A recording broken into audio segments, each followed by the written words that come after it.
FX interviews today.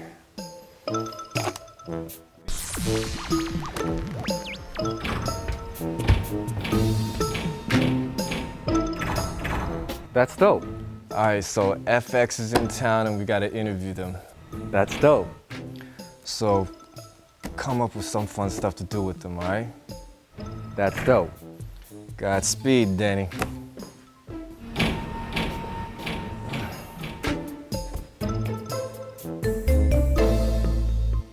Tonight on Danny from LA, we're gonna shine bright like a diamond and give you a special K-pop edition of High Five. Bam! Diamonds are for Kazekis.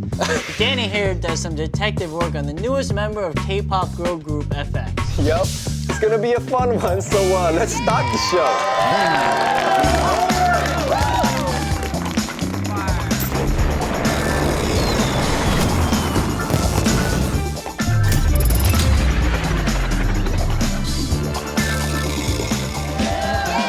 Welcome everyone to a very special episode of The Flock. We have a lot in store for you today. I'm especially excited to see the ladies of Yeah, FX. you seem so excited, man. They seem hot. Yes, they are actually. And what are they known for? They're known for their song, Electric Shock. Why are you doing that? You're doing what? Just saying the name of the song. So what is Electric Shock, Danny? Well, you know, like when you feel that chemistry between, you know, a guy and a girl, when you see that person, supposedly there's that electric shock. Just that like little chemistry that you have. That's what that is? Electric shock is. Anyways, you know, I recently heard an inside rumor that a new member was joining FX. Apparently she's a big Hollywood star, so, you know, I went Scarlett and Johansson! You'll see, though. Anyways, how was your week, Kev? It was good. I went to a comedy show. Once again, I was on the road. On the road. And after the show, I sell CDs. Comedy CDs. Yes, you would think it's comedy CDs, but this girl came up to me and asked me if I sang on the CD. Well, I mean, she could make that mistake. I mean, Why? How does that make sense? Hey, comedians sing. Eddie Murphy had a CD out and stuff like that. That was horrible. Yeah, you know, Jamie Horrible. Foxx was a little bit better. But what makes you think I'm Jamie Foxx or Eddie Murphy? I had no idea. She must have been out of her mind. She must be out of her goddamn mind. Calm down, man. So you didn't feel the electric shock with her, all right? Okay, to celebrate our FX special. I'm gonna stab you in the face. To celebrate our FX special, our high five today is all K-pop. So it's the K-pop high five. It's the high five! Electric shock. All right, and number 5. Shiny's Onyu is on the chopping block for putting his middle finger up during a radio show. Is his finger on the chopping block? I don't know, now it is. So you saw the clip. So stupid. You saw the clip. It's ridiculous. One, how do we know it's him? It's just a hand that pops up. Yeah, but that's where he was sitting, and during the rest of the show, it was him sitting there. I don't think that's the controversy Well, here. what if I came up and it was just a hand? Like, is that me? For sure? Yeah, it is me. But the point is, it is me. So, I think he's getting a lot of heat on the internet and stuff like that, especially from anti-fans. Oh, so it's anti-fans. It's not I'm fans. thinking that's because it's just that they have such a squeaky clean image that them doing anything a little bit controversial, I think they get a lot of heat for. You know what I say to those anti-fans? What? Yeah, I'm a child! From the side, maybe he was trying to do our one-time dance, if y'all know it, but he was just doing it with the wrong finger. The wrong finger. Is that your one? Is that really your dance? Yeah, it's our dance on the first. What was this? Goes, one time, this one time. It was like that, all right? So maybe he was trying to do our dance, he just did it with the wrong finger. Can we do it again? No, we're done. Come on, let's do it together! We're done. Okay. How old is Anu? Onyu's early 20s. Early 20s. I think it's messed up. What if he's arthritic? He Right? can't put this finger up? Yeah, but you don't know the diet and food they have in Korea. Maybe he has arthritic hands and that's the only hand he can keep up. And he's like, oh. One time. Hey, I mean, but what's so wrong about that? I mean, people here at Mnet, that's how we greet each other here, isn't it? Hey, Kevin, what's up? Hey, what's up, man? Much. It's good. It's a good morning today, huh? Definitely. Oh, God, you know. Hey, what's up, man? Hey, what's up, Andrew? Yeah, it's good to see you. Did you have a good weekend? Yeah, You've been doing absolutely. some great work on the show. Oh, no, thanks. Same to you. I love the show. It was All right, awesome. man. I'll see you later. I'll see you later, dude. All right, great shoot, everybody. I'll see you guys next week. Bye. We should probably tell people. Not Yeah, to don't do that, dude. We're just playing. Don't do that. Okay, let's move on, Kev. One time. Number 4. G-Dragon says he wants to get married ASAP. Yeah. What do you know about this? He's your boy. Well, actually, he said it during our interview too. He said, "Oh, he envies that I'm married and have a kid," and it seemed like even at that time he kind of wanted to hurry up and settle down. I envy you. Not yet for you. You're still too young. You're still too young. You still got to make awesome music. I don't believe it. Why not? I don't believe it. He's so big right now. He says that to make Maybe him seem because he's more so likable. Maybe because he's so big, he wants to settle down a little. No one gets that big and wants to settle down. So you don't believe him? No! Why no. not? Reason is, I don't trust a man who wears lipstick. Lipstick? All right, man. I saw the ad. Yeah, defend it. It's GD. He wears lipstick. I don't know, maybe he's so ahead of the game that we just haven't come to that point yet, but later on, everyone's gonna wear lipstick. Why And why you- can't men have nice, plumpy red lips? Why are you defending this so much? One time, on our first album, we promoted lip gloss. 사랑한다면 입술의 센스. Sense stick. That was the line right there. I feel sick to my stomach. We cannot hang out no GD. more. Even if you get married, man, keep making dope music for the people, and more power to you, and more power to the people who want to wear stuff on your lips. GD, don't get married because your wife will take all your lipstick. You want your own lipstick. Number 3. 7 is officially enlisted in the army. 7. Hope you be safe over there in the army. I hope you stay strong and come back even stronger, man. It's my boy right there. All right. Can you tell your boy to say hi to Rain for me? That's all you think about anybody who goes I'm in the just army. saying, they're in You the think army, they're so they're gonna lucky hang to go to the out. army so they can see Rain, right? Yeah. I think you do awesome in the army because this dude is like really, really energetic. He has endless amount of like Energizer Bunny, right? But then when he runs out of battery, though, I think he's narcoleptic. What? What? I don't know. Yeah, that's funny, man. Wow, just saying. Yeah. Anyways, 7, dude, for real though. I hope you come back stronger and better than ever, and be safe, bro. 7, you take care. But if you see Rain, make sure you get an autograph and send me a picture. You can send it directly to my Twitter account. It's @KevinShea_comedy. If you want to email me, you can mail me at mail@kevinshea.tv. Good luck. Don't die before you meet Rain. Number 2번. Secrets Hoson contributes to breaking sales for underwear brand Yes. Okay, so she had this underwear ad. I saw it. Did you see it? I saw it. What is the big deal? Korean ads, is it really conservative? Like when I see underwear ads, I want to see mashed together. Like, even though I don't like her that much, but I think Gina would have been a better sex symbol for underwear than Hyosun. Ask a female's opinion. What do you think? You see that ad, it makes you want to buy it? Yes, see, yes. Why? It's cute. The underwear's cute. You're just worried about the underwear. So what if I was selling it? Just check out the picture. See, who looks better? Actually, you do look better than I expected. Thank you. Hey, here's one thing with underwear that I don't get, women. If someone runs into you and you guys are changing and you guys have your underwear on, it's ah! But if you guys wear a bikini on the beach, it's just like, everybody look at me. Everybody look at me. It's like the same thing, no? How many girls do you date that sound like Bruce Lee? That's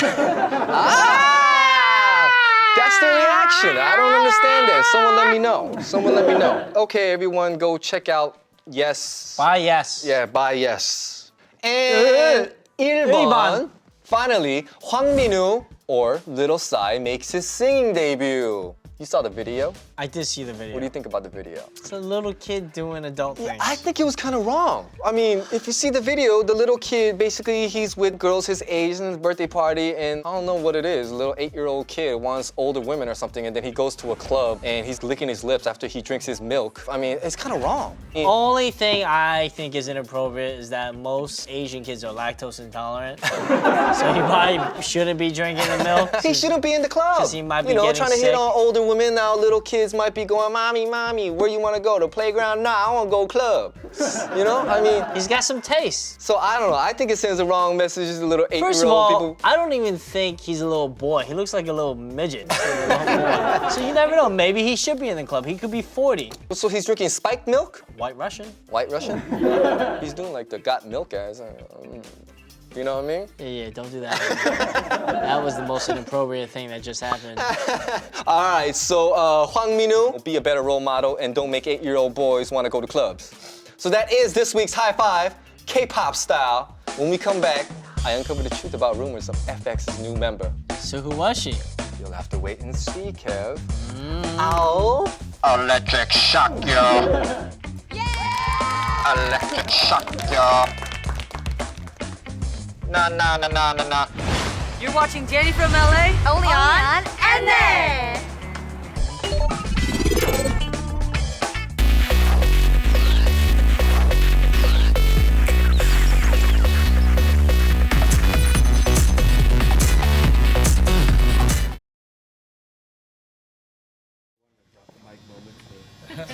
Welcome.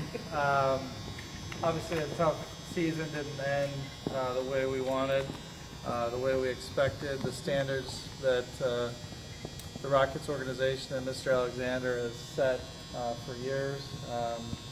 You know, we win at the Rockets. I think under Mr. Alexander, we've only had 2 or 3 losing seasons ever.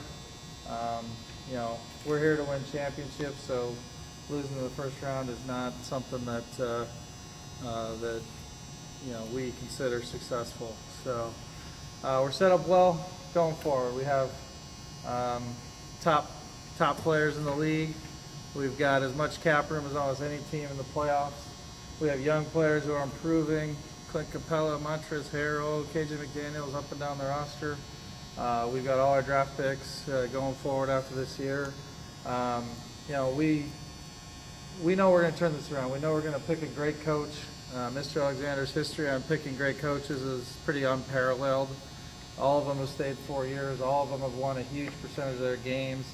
You know, we're gonna get the coach search right. We're gonna get someone in here who's gonna help turn this around. You know, obviously the off season is big, but you know we're set up well. I mean, part of this disappointing season, you know, comes from all of our success. I mean, again, you know, we have the 3rd best record in the entire NBA over the last 10 years. That's not our goal, but we've made the Western Conference Finals as much as only 3 teams in the West. So we win a lot here. But one of the ways we win is we're not bad. We don't pick high. Most of these teams are built by picking high. Because we don't pick high, we have to take bets on our roster. We have to take bets on players that maybe other teams don't see is going to turn out. Maybe they're guys like Pat Beverly, who we got several years ago, who turn out to be great players. We have to take those gambles that other teams in the leagues don't see because we're not picking in the top 5. We're not even picking in the top 10. In fact, we haven't even picked in the top 14 in 10 years. So, top 13, sorry. So, this was a year when this is on me. A lot of the guys we brought in didn't work out. That's on me. We're going to do better. We're going to get back to Rockets basketball. We're going to get back to winning. With that, I'll take questions. Daryl, could you talk about where J.B. fits in right now? Yeah, so we're doing a thorough coaching search. Coach Bickerstaff was thrown into a tough situation. I thought he did a solid job. Obviously, none of us got as far as we wanted. He's going to be someone under consideration. How would you describe the coach you're looking for, the guy who's right for this team at this time? How do you describe that? I mean, I think it's going to be someone who, you know, embodies what we need, which is we need to get our defense stronger. I don't get too caught up into like, you know, this coach is this style, this coach is that style. I think a lot of times teams make mistakes in this instance. They go opposite. A lot of times they make mistakes. They do it quick. They add someone quickly. A lot of times, so we're not going to do something quickly. You know, we're not going to do maybe what people see as opposite. I can't tell you exactly what we're going to do because we just started. So we're going to do a thorough search and we're going to get it right. That's all I can say. Daryl, you hired by the draft? I think ideally we'd have a coach hired by yesterday. I mean, I think the most important thing is we get the coaching search correct. And so we're going to take as long as that takes. In the past, you've hired a coach that fit the roster in a Correct. way, or, style that you wanted. This time, because you're expecting a huge roster adjustment, is it a little more challenging or different kind of a challenge than hiring a coach? Yeah, I think it's more of a challenge. We obviously have, as I mentioned, all that cap room. Might be more free agents than usual, or more significant free agents than normal. We'll see. I mean, that'll pan out over time. We know we're building around James Harden. Dwight Howard's a free agent. He's got a decision. So we don't know whether he'll be back or not. So yeah, it's a little bit more of a moving target as a roster at this point, which does make it slightly more difficult. But we're going to find a good coach. We're going to do what we've done every time. Changing coaches midstream is not something we like to do. Not something we have a history of doing. I mean, we have the least coach turnover of every team in the league over Mr. Alexander's tenure. Then only Utah has had less turnover. So we don't change coaches very often. It's been disappointing that people, and obviously we're all disappointed in the season, but it's been disappointing that people are painting, the season we just had and trying to make it into a larger thing than what it is, which is, one season that was disappointing in a sea of lots of seasons that were successful, but not as successful as we want, but for sure not like the entire sort of negative environment that seems to be people trying to paint. And it's smart for other teams to try and paint us in sort of a negative light. It's a very competitive free agent situation. All the articles you see out there are all other teams trying to, I think very smartly trying to paint our situation as negative.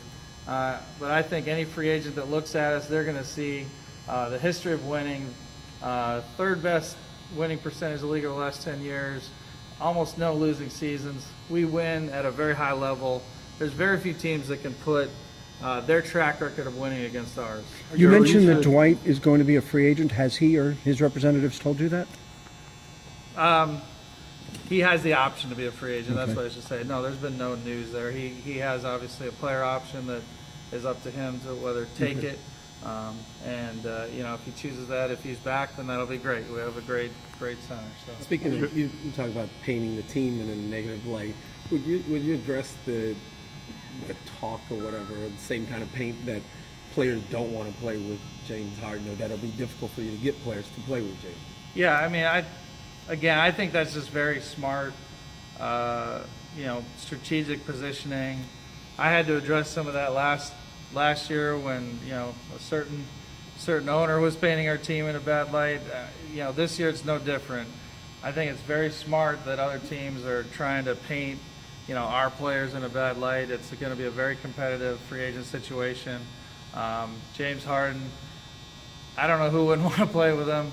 Top 5 player in the league, unbelievable passer, unbelievable scorer, a guy you can build around. Everything we hear is that people only want to play with him. Daryl, you said the players the things that went wrong last year is on you. How important, when you go down the checklist, is chemistry when you're putting this roster together? I think it's hugely important. I don't remember, maybe you wrote one, I don't remember how our chemistry with the same players was great last year. Did you write one of those articles? No, I don't remember those. I don't remember the articles last year that said how great our guys were together. That's a label that people throw on a team when it's not going well. The reality is we didn't have enough guys playing together and playing well. Last year we had a lot of guys playing well and playing together. The reality of the NBA, and I accept it, is when you have a down year, people are going to write negative things. That happens. But the reality is it's the same group of guys. They had good chemistry. We just didn't play as well. Can you put your finger on why? The players said it was dysfunction. Jason Terry says we weren't strong enough to overcome those distractions. What are your thoughts? That comes from not winning as much as we expected to win. I mean, we went into this year, I went into this year thinking, we were going to be right there as a Western Conference contender. When we weren't, for various reasons, injuries, guys not playing as well, it's the convenient thing to say the chemistry's bad.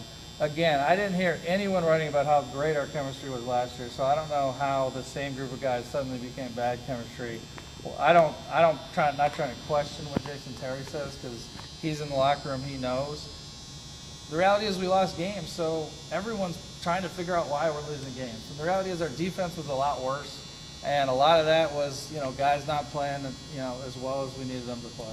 Daryl, it's obviously easy to look back now, but when you look back at the decision to fire Kevin 11 games in the season, how do you look back at that? And I mean, do you regret that now, that it maybe was too early to make that call, considering how the season unfolded?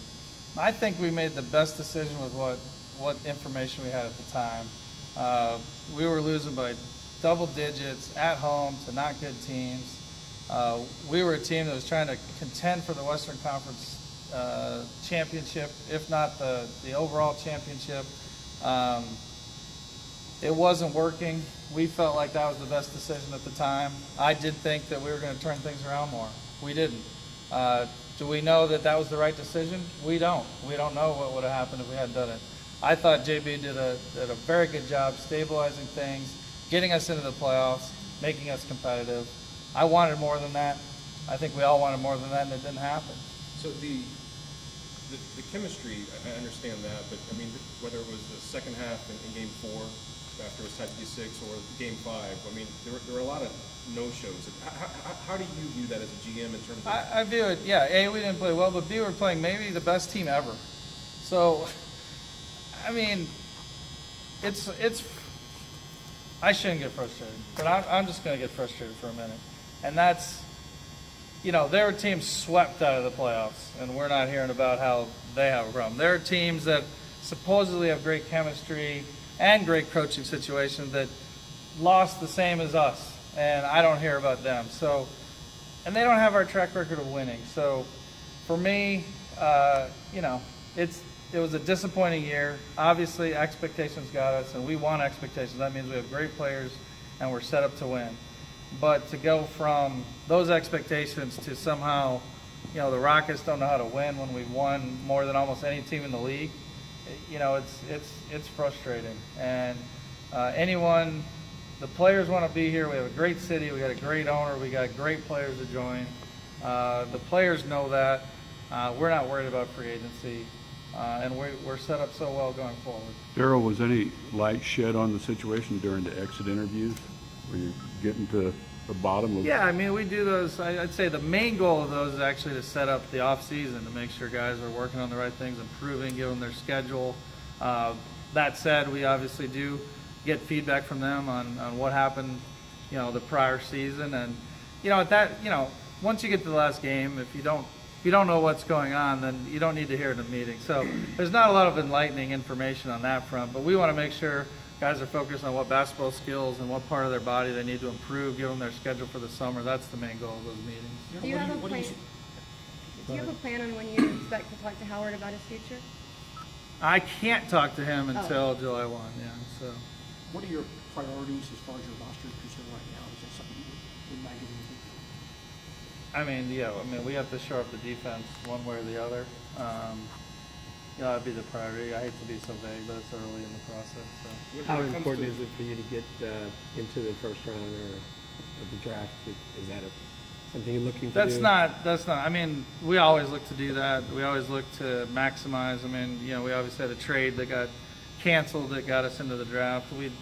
I do think it's healthy for a team to have a set of young players. We have Capella and Harrell and Decker and have a stream of young players. I think it's very healthy for the locker room, for the chemistry of the team, for everything. So we have 2 picks in the second round. We have had good success in the second round, so we're happy where we are. If there's an opportunity to move up, we'll do it as well. Obviously, he has to make his decision, but do you believe as a GM, with everything you have, that Dwight and James, if Dwight does come back or you resign, that you can build this team with Dwight and James as your 2 guys? I would say, we need we need great player to go along with James. Dwight Howard is a great player, so it's for sure an option we're looking at. Going back to the coaching search, you guys do have a certain style that you have played in favor for some time. How important is it for a coach to either embrace or accept, or whatever word you would use, that style to going forward? Would you continue that? I would say different. I think maybe Jerome asked the question. I think it's we're going to have a large majority of the players we have back next season, especially the ones for sure under contract. So it's important for, I think, the coach to fit the skills and the talents of those players. So a lot of our players are set up to be good in transition. A lot of our players are long, athletic defenders. So, that fit matters, I would say, yes. And the whole pace and space and up-tempo you mentioned, but is that still probably a way to go? Would a coach who maybe hasn't used that in the past or kind of embraced it to the level that you guys have, would he have to then express that that's what he wants to do? We're open to, all styles, going in, we're open to all styles of coaches. We're not sort of limiting ourselves to a particular, preconceived notion of what they can do. So Dick Mata comes in, walks it up, 22 seconds of offense. Dale Harris. That was a good reference, Jonathan. Sports is so unpredictable, but how surprised you'd be standing here right now instead of going to the Yeah, very. I mean, not as surprising when we were the 8th seed playing one of the best teams of all time. So that we knew that was going to be a challenge going in, but surprising relative to what we all hoped for in October. Yeah, absolutely. Donatus is a restricted free agent. You mentioned that trade. You guys have, with restricted free agency, have always kind of taken that stance you'll match any offer. Is that the view on Donatus, or? Yeah, they just passed a bunch of memos, and I can't talk about that. So, okay. So I apologize, I can't. No problem. Yeah. You said you were frustrated. Obviously, this team got a lot of negativity nationally. Why do you think that was? I mean, it seemed a little bit overboard this year. Again, I mean, I think it's smart.